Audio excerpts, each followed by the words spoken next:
Welcome back to Through the Glass, where hockey meets heartbreak, humor, and just a touch of eyeliner. This week, the Flyers said, "Who needs stability when we can give you emotional whiplash instead?"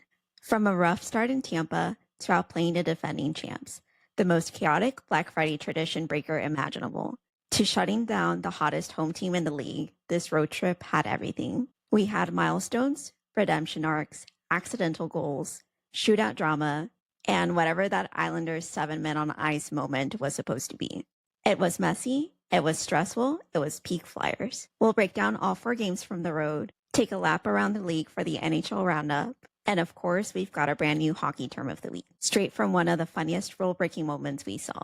And yes, one of our rotating segments makes a return this week with a very well-earned snack pack. Plus, we'll look ahead to a 2-week homestand, a very glamorous Flyers Charities event, and one extremely spicy matchup waiting at the end of it all. So grab your tea, your lick of death, and grab a candle if you're feeling dramatic, and let's roll right in.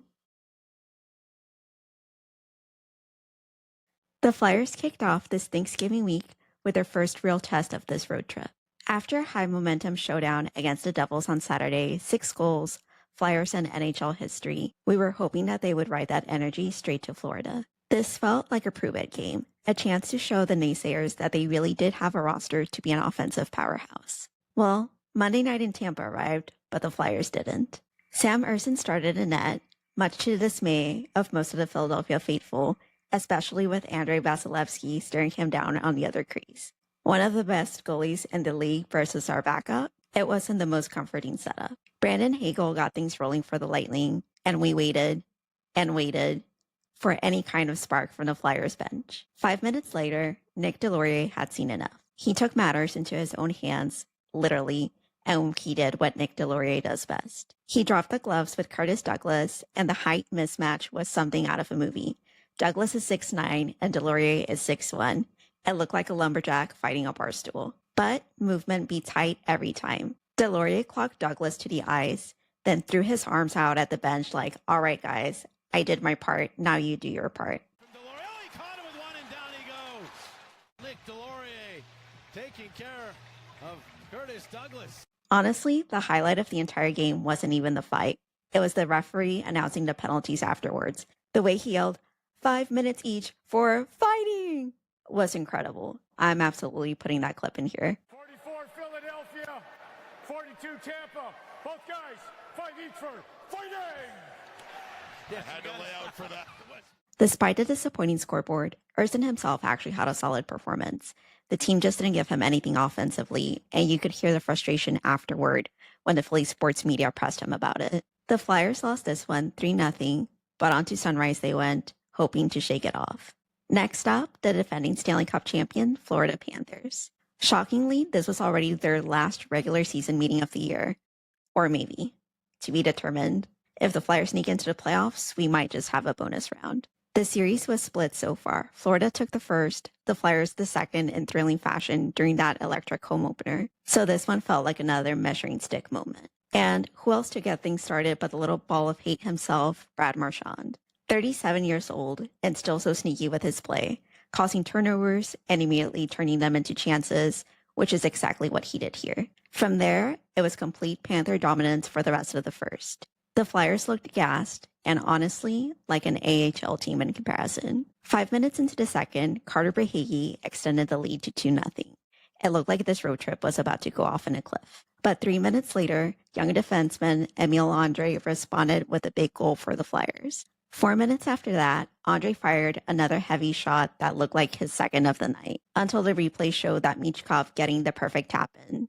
But still, Andre was all over that play. The rest of the second, and honestly most of the game, remained evenly matched. It started to look like we were heading into overtime. But with 46 seconds left, Tyson Forster said, "You know, we could just win it in regulation," and ripped the wrister off a feed from Sanheim in New York. Florida still had time to make a push, but the Flyers held possession beautifully in their zone, and Sean Couturier tipped one in to seal the game, and probably to get the boys on the beach a little earlier, a well-earned win. Then came the Black Friday game in Long Island, and Flyers fans, I'm so sorry to say it, our 20-year tradition was broken. This used to be a home game every year. We'd stumble in, half asleep from Thanksgiving leftovers, pack the Wells Fargo, or sorry, Xfinity Mobile Arena, and embrace the post-holiday chaos together. And this year, they sent us to freaking Long Island. Devastated, betrayed, but adapting because that's what Flyers fans do. And the irony?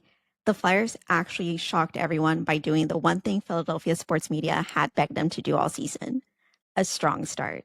Tyson Forrester opened a scoring off a Sanheim to TK setup, and 22 seconds later, Bobby Brink fed Couturier for a 2-0 lead, a rare dominant opening period. Then, Trevor Seagrass made it 3-0 on the power play with quite literally the cutest accidental goal of all time. He tried to pass the puck to Michkov. It hit an Islander and went in, and he looked genuinely sorry about scoring. Across the seam to, it looks like Michkov, but it goes right off the skate of Pulock and into the net. Riddick can't believe it, and the Flyers. And then, the collapse. We're not reliving every detail, but the one goal that mattered came from 18-year-old Matthew Schaefer, who stepped into his villain era and cracked the Flyers' 3-0 cushion wide open. So here's the thing. Everyone begged for a strong start, and yeah, the Flyers gave it, but at what cost? Starting strong completely yanked them out of their comfort zone. Listen, maybe the boys like giving up the first goal. Maybe that's how they read their opponents, like a first date. Checking the vibes, studying the energy, figuring out what they're dealing with before making the first move. Why take that away if it's working? Sure, ideally, they wouldn't be chasing games every night, but someone has to make the first move, and the Flyers are just a little shy in that department. But they're loyal, they're in it for the long term, and they always find a way back. Still, credit where it's due. After giving up the 3-0 lead, they tightened up in the third. Erson came up huge, and that 4-minute kill on Michkov's double minor saved the entire game. Then came the shootout. Seagrass scored, Erson made the first stop, Michkov missed, and TK buried the winner. Flyers took it 4-3 in their first Black Friday road game since 2005. And finally, Saturday night in New York for the last game of the road trip. The Devils came in undefeated in regulation at home with a 9-0-1 record, and were one win away from setting a franchise record. Meanwhile, the Flyers were trying to see if they could start 2 strong nights in a row, and they did. Owen Tippett opened the scoring 5 minutes in, hitting 2 milestones at once, his 100th NHL goal and a 200th career point. The Devils answered to tie it 1-1, and that's how the period ended. Michkov took a late penalty, which carried into the second, but the Flyers killed it off, and the second he stepped out of the box, he took a feed from TK and scored on a backhand, the dream redemption arc. The Flyers added 2 more that period, one that eventually ended up being credited to Michkov, and then an electrifying rush where Tippett hit turbo mode. Seagrass kept up, and they finished the play on the 4th goal. But the Flyers aren't used to playing with leads, and things got messy. The Devils stormed back to make it 4-3, and then the final 10 minutes were pure stress. Dan Bladar made save after save to keep the Flyers alive. With just about a minute left in the game, the Devils pulled their goalie Markstrom. Tippett got hauled down on a breakaway, and the referees awarded him a goal. And the icing on the cake was the referee's dramatic call. Breakaway is awarded goal. Because of the tipping on a breakaway, we have awarded a goal to Philly, number 74. He scores! The Flyers sealed the 5-3 victory. Tippett patted his milestone night. Tocchet earned his 300th coaching win. And somehow, the Flyers won both games of a back-to-back. If last week's Devils win was about making Flyers an NHL history, then this one was about milestones, momentum, and ending one of the hottest home streaks in the league. A huge way to close out on a tough road week. Welcome to Snack Packs, the segment where we give a respectful nod to the F Yeah Tumblr accounts of 2007 that dedicated entire blogs to the hottest hockey players in the planet. Now, yes, there's a little bit of thirst trap energy here, but around these parts, we know that looking hot isn't just about looking good without a shirt on. We know that a good suit pick, way better than a shirtless pick. But what really makes a player snack pack material is a mix of strong on-ice performance and off-ice wholesomeness. You know, those heartwarming cat mom, save the world kind of moments. Because yes, hockey players can be chaotic, but they can also be soft. And that's what we're here to celebrate. And why snack packs? Well, were you even living life in 2007 if you didn't watch the Grilly Estates lyric meme video a million times? If you know, you know, and if you don't, there's a screen graph floating around there somewhere. Look it up and educate yourself.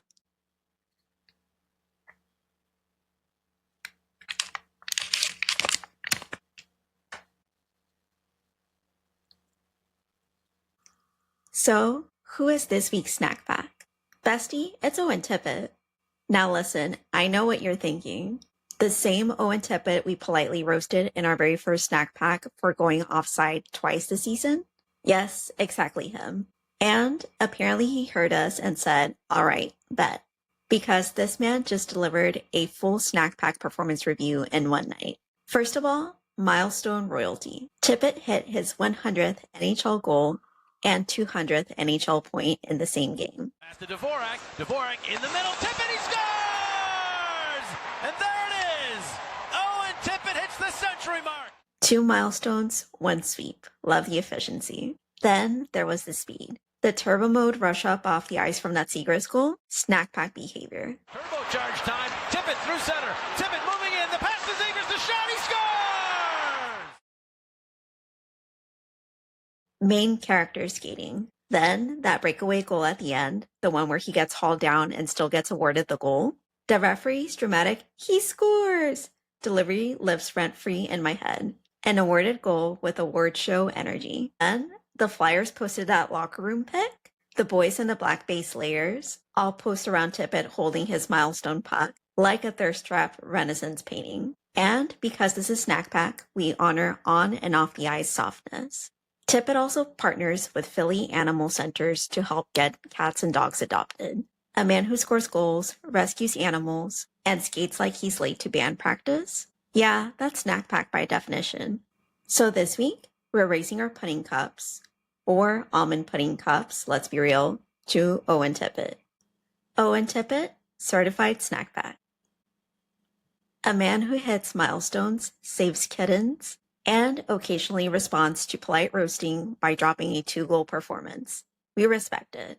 Stay tuned for the next Snack Pack, where the chaos, the thirst, and the heartwarming hockey energy continues.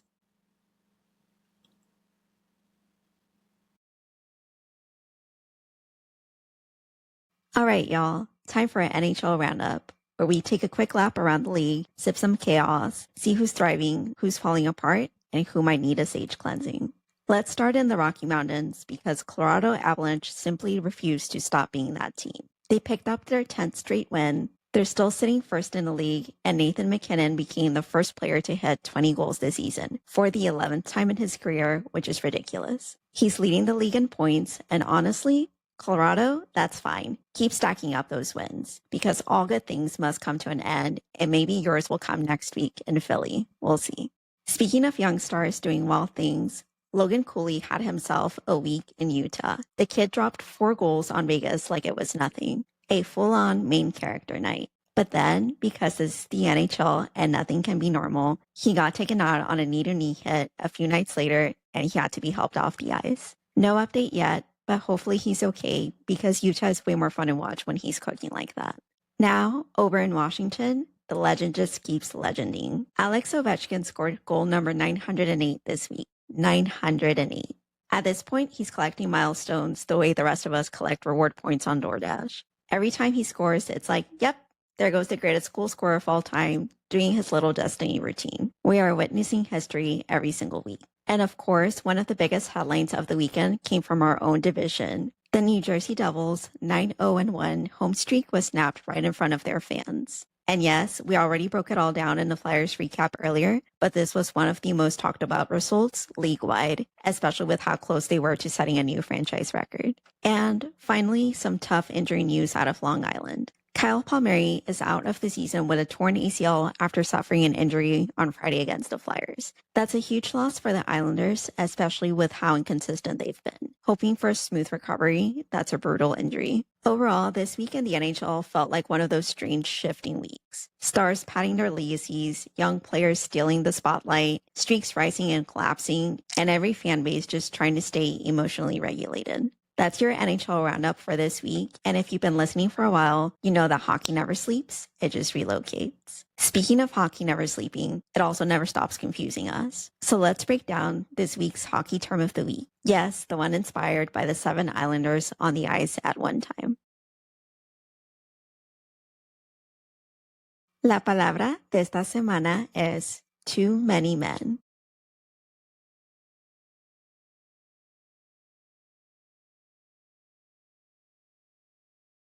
o, en español, exceso de jugadores.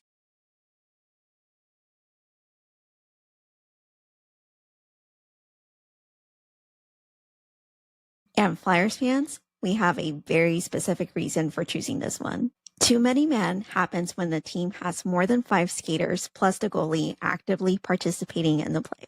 Si hay más de 5 jugadores de campo involucrados, sin contar al portero, ya cometiste exceso de jugadores. Simple, básico, kindergarten level counting. But apparently not for the referees in Long Island. So picture this. Midway through the second period against the Islanders, the Flyers turn the puck over, and Islanders player is limping, literally limping off the ice mid-play. The Flyers look at the officials like, hello? ¿Alguien puede contar? Too many men? Offside? Anything? And now Hanneman scores! Kyle Palmieri literally on one leg. But no. Play continues. Puck goes in. Goal stands. Then, after a commercial break, Brian Boucher rolls the replay, and bestie, there weren't 6 Islanders on the ice. There wasn't just one extra guy for a millisecond. There were 7 full-grown men participating in the play like it was a free sample line at Costco. He's touching the puck, then watch another Islander jumps on the ice. 1, 2, 3 on the left, 3 in the neutral zone, too many men in the ice. 7, as in a whole extra defensive pair and an emotional support friend. Y lo peor, los árbitros no dijeron absolutamente nada. Nada, ni una palabra de exceso de jugadores. They missed it by 2 entire humans. So yeah, too many men, exceso de jugadores.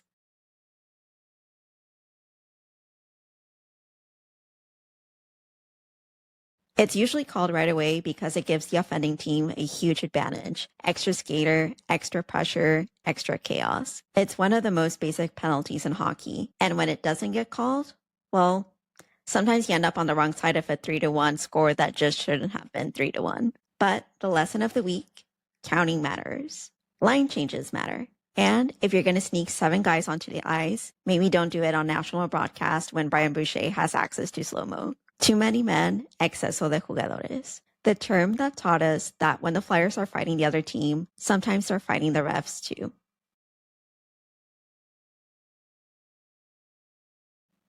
The Flyers now begin a 2-week homestand at the Xfinity Mobile Arena, coming off a strong road trip where they went 3-1.